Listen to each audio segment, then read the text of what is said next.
ಇದೊಂದು ಜಾನಪದ ಕತೆ. ನಾನು ಸಣ್ಣಂದಿರ್ತಾ ಕೇಳಿದ ಕತೆ. ಅದು ನನಗೆ ವಿಚಿತ್ರ ಅನ್ನಿಸ್ತದೆ, ಬಟ್ ಚೆಂದ ಅನಿಸುತ್ತೆ. ಇಷ್ಟೊಂದು ವಿಷಯಗಳನ್ನು ತಿಳಿಸುತ್ತೆ ಅದು. ಒಂದು ರಾಜ್ಯದಲ್ಲಿ ಒಬ್ಬ ವ್ಯಾಪಾರಿ, ಅವನಿಗೊಬ್ಬ ಮುದ್ದಿನ ಮಗಳು.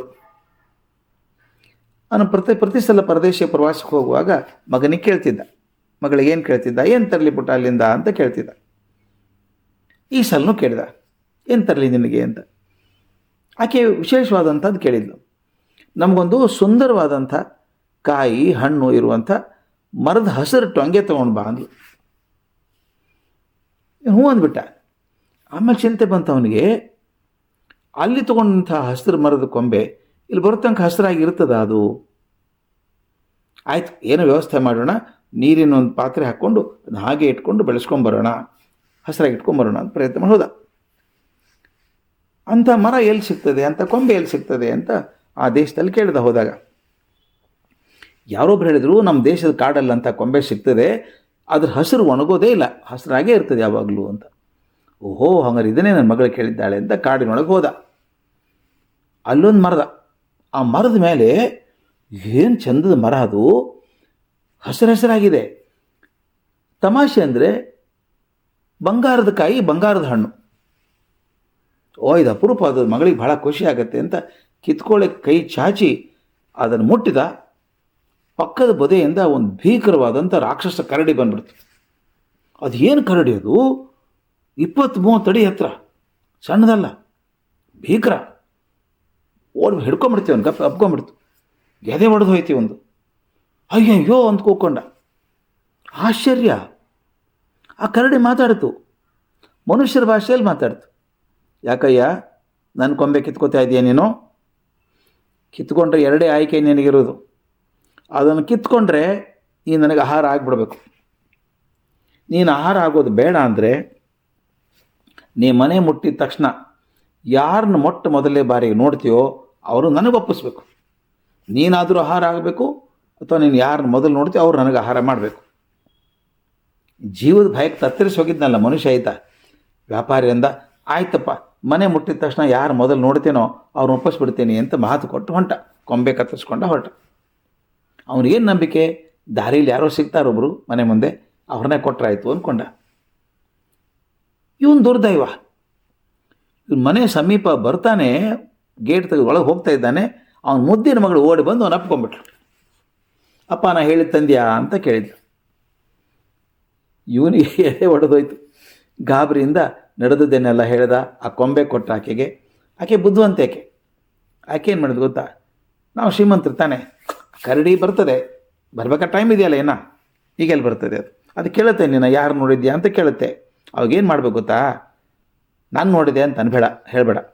ನಮ್ಮ ಸೇವಕ ಇದ್ದಾನಲ್ಲ ಅವನ ಮಗಳದ್ದು ತೋರಿಸ್ಬಿಡು. ಅವ್ರಿಗೆ ಹಣ ಕೊಟ್ಟರಾಯ್ತು. ಈ ಶ್ರೀಮಂತರ ಹಣೆ ಬಾರನೇ ಇಷ್ಟು. ಎಲ್ಲವನ್ನೂ ದುಡ್ಡಿಂದ ಕೊಂಡ್ಕೊಳ್ಳೋಕೆ ಹೋಗ್ತಾರೆ, ಎಲ್ಲವನ್ನೂ ದುಡ್ಡಿಂದ ಕೊಡಬೇಕು. ಸಂಬಂಧಗಳು ಕೂಡ ದುಡ್ಡಿಂದ ಕೊಂಡ್ಕೊಳ್ಳೋಕೆ ಹೋಗ್ತಾರೆ ಅವರು. ಆಕೆ ಹೇಳಿದ್ಲು, ನಮ್ಮ ಸೇವಕರ ಮಗಳಿದ್ದಾಳಲ್ಲ ಈಕೆ ನೋಡಿದೆ ಮೊದಲು ಅಂದ್ಬಿಡು, ಹಣ ಕೊಡೋಣಂತೆ ಹೋಗ್ತಾಳೆ. ಇವನು ಹ್ಞೂ ಅಂದ, ಮಗಳು ಉಳಿಸ್ಕೋಬೇಕಲ್ಲ. ಆ ಸೇವಕನಿಗೆ ಸುದ್ದಿ ಹೇಳಿದ. ಆತ ಎದೆ ಹೊಡ್ಕೊಂಬಿಟ್ಟ, ನನ್ನ ಮಗಳನ್ನ ಹೆಂಗೆ ಕೊಡಲಿ ಸ್ವಾಮಿ ಅಂದ. ಆ ಹುಡುಗಿ ಮಾತ್ರ ಬಹಳ ಬುದ್ಧಿವಂತೆ, ಸುಂದರಿ, ಅಪಾರ ಸುಂದರಿ ಆಕೆ. ಆಕೆ ತಂದೆಗೆ ಹೇಳಿದ್ಲು, ಚಿಂತೆ ಮಾಡಬೇಡಪ್ಪ, ನಾ ಮಾಡ್ತೀನಿ ಬಾ. ಅಲ್ಲಮ್ಮ, ನೀನು ಆ ಕರಡಿ ಜೊತೆ ಹೆಂಗೆ ಕಳಿಸೋದು ನಿನ್ನ ಅಂದ. ಆ ಹುಡುಗಿ ಹೇಳಿದ್ಲಪ್ಪ, ನಾವು ಹೀಗೆ ಇದ್ದರೆ ಬಡತನದಲ್ಲೇ ಕೊರಗೆ ಹೋಗ್ತೀವಿ. ನನ್ನ ತಮ್ಮಂದರು ತಂಗಿಯಂದರಿಗೆ ಜೀವನ ನಡೆಯೋಕ್ಕೆ ಕಷ್ಟ ಆಗ್ತದೆ. ಈಗ ನಾನು ಹೋದರೆ ಮನೆ ಬಡತನಕ್ಕಿರೋಲ್ಲ, ಬಡತನ ಮೀರಿ ಹೋಗೋಷ್ಟು ದುಡ್ಡು ಕೊಡ್ತಾನೆ ಯಜಮಾನ. ಮತ್ತು ಇದು ಅಲ್ಲದೆ ಇನ್ನೂ ನನ್ನ ವಿಚಾರ ಇದೆ. ಆ ಕರಡಿ ಮನುಷ್ಯರ ಭಾಷೆಯಲ್ಲಿ ಮಾತಾಡ್ತದೆ ಅಂದರೆ ಏನೋ ವಿಶೇಷ ಇರಬೇಕು, ನೋಡೋಣ, ನಾನು ಅಪಾಯವನ್ನು ಎದುರಿಸ್ತೇನೆ ಅಂದ್ಲು. ವ್ಯಾಪಾರಿ ಮಾತನ್ನು ಒಪ್ಕೊಂಡ್ರು. 4 ದಿವಸಕ್ಕೆ ಆ ರಾಕ್ಷಸ ಕರಡಿ ಬಂತು, ದೊಡ್ಡ ಬಂಡಿಯಲ್ಲಿ ಕೂತ್ಕೊಂಡು ಬಂತು. ಬಂದು ಕೇಳ್ತು, ಯಾರು ನೋಡಿದ್ದು ನೀನು ಮೊದಲು ಅಂತ. ಅವನು ವ್ಯಾಪಾರಿ ಆ ಸೇವಕರ ಮಗಳನ್ನು ಹುಡುಗಿಯನ್ನು ತೋರಿಸ್ದ. ನಡಿ ಹಾಗಾದ್ರೆ ನನ್ನ ಜೊತೆಗೆ ಅಂತ ಬಂಡಿಲಿ ಕರ್ಕೊಂಡು ಹೊರಟುಬಿಡ್ತು ಕರಡಿ. ಆಕೆ ಭಯಂಕರ ಹೆದರಿಕೆ ಆಯ್ತು. ಹುಡುಗಿ ಪಾಪ ಹೆದರಲ್ವಾ, 20 ಅಡಿ 30 ಅಡಿ ಎತ್ತರದ ಕರಡಿ ಇದ್ದರೆ ಪಕ್ಕದಲ್ಲಿ. ಗಾಬರಿ ಆಯಿತು. ಆದರೆ ಕರಡಿ ಆಕೆಯನ್ನು ತಿನ್ನಲಿಲ್ಲ, ಜೊತೆಗೆ ಹೋಗ್ತಾಯಿತ್ತು. ಸ್ವಲ್ಪ ದೂರ ಹೋದ್ಮೇಲೆ ಅದೇನು ಮಾಡೋದು ಗೊತ್ತಾ, ತನ್ನ ತಲೆಯನ್ನು ಆಕೆ ಭುಜದ ಮೇಲೆ ಇಡ್ತು. ಕರಡಿ ತಲೆ ಕೂತ್ಕೊಂಡಿತ್ತು, ಈಕಿನ ತನ್ನ ಗಾಡಿಯಲ್ಲಿ ಒಂದು ಎತ್ತರ ಕಟ್ಟೆ ಮೇಲೆ ಕೂಡಿಸ್ಕೊಂಡಿತ್ತು. ಆಕೆ ಭುಜದ ತಾನೇ ಇಟ್ಟು ನನ್ನ ಬಲಕಿವಿ ಕೆಳಗೆ ಸ್ವಲ್ಪ ನವೆ ಆಗ್ತಾ ಇದೆ ಕೆರೆ ಅಂತ ಹೇಳ್ತು. ಆಕೆ ಹೆದರ್ಕೊಂಡೆ ನಿಧಾನವಾಗಿ ತನ್ನ ಬೆರಳುಗಳಿಂದ ಆ ಕಿವಿ ಹಿಂಭಾಗದಲ್ಲಿ ಉಜ್ಜೋಕೆ ಶುರು ಮಾಡಿದ್ಲು. ಮೊದಲು ಉಗ್ರ ಆಗಿತ್ತಲ್ಲ ಕರಡಿ, ನಿಧಾನಕ್ಕಾಗಿ ಕೈ ಆಡಿಸ್ತಾ ಇರಬೇಕಾದ್ರೆ ಸಮಾಧಾನ ಆಯಿತು ಅನಿಸುತ್ತೆ. ನಿಧಾನವಾಗಿ ಬೆಕ್ಕಿನ ಮರಿ ಹಾಗೆ ಮಲ್ಕೊಂತು, ಗುರು ಗುರು ಗುರು ಅಂತಾಯಿತು. ಈ ಬಂಡಿ ಇತ್ತಲ್ಲ ಅಸಾಧ್ಯ ವೇಗದಿಂದ ಹೋಗುವಂಥದ್ದು. ಸ್ವಲ್ಪ ಹೊತ್ತಿಗೆ ಕಾಡಿಗೆ ಬಂತು. ಒಂದು ಗವಿ ಮುಂದೆ ನಿಂತ್ಕೊಳ್ತು. ನೋಡಿದರೆ ಹೆದರಿಕೆ ಬರುವಂಥ ಗವಿ ಅದು, ಭಾರಿ ಹೆದರಿಕೆ ಬರುವಂಥ ಗವಿ. ಈ ರಾಕ್ಷಸ ಕರಡಿ ಗವಿ ಬಾಗಿಲು ತೆಗಿತು. ಹುಡುಗಿ ನನ್ನಿಂದೆ ಬಾ ಅಂತ ಕರೀತು. ಅಲ್ಲೊಂದು ಕೋಣೆ, ಗವಿ ಒಳಗೆ ಚಿತ್ರ ವಿಚಿತ್ರ ಪ್ರಾಣಿಗಳು. ಆಕೆ ಅಂಥ ಪ್ರಾಣಿನ ಚಿತ್ರದಲ್ಲಿ ಕೂಡ ನೋಡಿಲ್ಲ, ಅಂಥ ವಿಚಿತ್ರ ಪ್ರಾಣಿಗಳು. ಓ ಅಂತ ಕೂಕೊಂಡ್ಲು, ಹೆದರ್ಕೊಂಡ್ರು. ಹೆದರಬೇಡ, ನೀನು ಆ ಕಡೆ ಈ ಕಡೆ ನೋಡಬೇಡ, ನಾನು ಹಿಂದೆನೇ ನಾನು ನೋಡ್ಕೊಂಡು ಬೆನ್ನು ನೋಡ್ಕೊಂಡು ಬಂದ್ಬಿಡು, ಹಾಗೆ ನೀನು ಏನೂ ಆಗಲ್ಲ ನಿನಗೆ ಅಂತ ಕರಡಿ ಹೇಳ್ತು. ಆಕೆ ಹಾಗೆ ಆ ಕರಡಿ ಬೆನ್ನು ನೋಡಿಕೊಂಡು ಆ ಕಡೆ ಈ ಕಡೆ ನೋಡಲಾರದೆ ನಡೆದು. ಮುಂದೆ 4-6 ಕೋಣೆ, ಇದೇ ಥರ 1 2 3 4 ಹಾವು. ಒಂದರಲ್ಲಿ ಬರೀ ಹಾವು ಅಂದರೆ ಕಲ್ಪನಾತೀತವಾದಂಥ ಹಾವುಗಳು. ಈಗ ಹತ್ತಿರ ಬರ್ತಿರ್ಲಿಲ್ಲ, ಸಂದೆ ಹತ್ತಿರ ಬಂದಂಗೆ ಅನಿಸೋದು, ನಡ್ಕೊಂಡು ಹೋಗೋಳು. ಆ ಕರಡಿ ಬೆನ್ನು ನೋಡ್ಕೊಂಡು ಹೋದಾಗ ಅವೇನು ಕಡಿಲಿಲ್ಲ ಅವನಿಗೆ. ಮುಂದೆ ಹೋದರೆ ಪ್ರಾಣಿ, ಇನ್ನೊಂದು ಪ್ರಾಣಿಗಳು, ಇನ್ನೊಂದು ವಿಚಿತ್ರವಾದಂಥ ಪಕ್ಷಿಗಳು. ಹೀಗೆ 4-6 ಕೋಣೆ ದಾಟಿ ಹೋದ್ಮೇಲೆ ಕೊನೆ ಕೋಣೆ ಬಂತು. ಅದು ಬಾಗಿಲು ತೆಗಿತು. ಒಳಗಿಂದ ಬೆಳಕು ಬಂತು. ಅದ್ಭುತವಾದಂಥ ಸುಮಧುರವಾದಂಥ ವಾಸನೆತೆಯಲ್ಲಿ ಬಂತು. ಸುಂದರವಾದ ಸಂಗೀತ, ಹಿತವಾದ ಸಂಗೀತ ಕೇಳಿಸ್ತು. ಒಳಗಡೆ ಹೋದರೆ ಕರಡಿ ಹೋಗ್ತದೆ, ದೊಡ್ಡ ಅರಮನೆ. ಎಲ್ಲಿ ನೋಡಿದಲ್ಲಿ ಬಂಗಾರ, ಸುಂದರ ವಸ್ತುಗಳು, ಜನ ಇದ್ದಾರೆ. ಎಂಥ ಸುಂದರವಾದ ಜನ ಗೊತ್ತಾ, ಒಬ್ಬರಿಗಿಂತ ಒಬ್ಬರು. ವೈಭೋಗ ತುಂಬ ಹರಿತಾ ಇದೆ.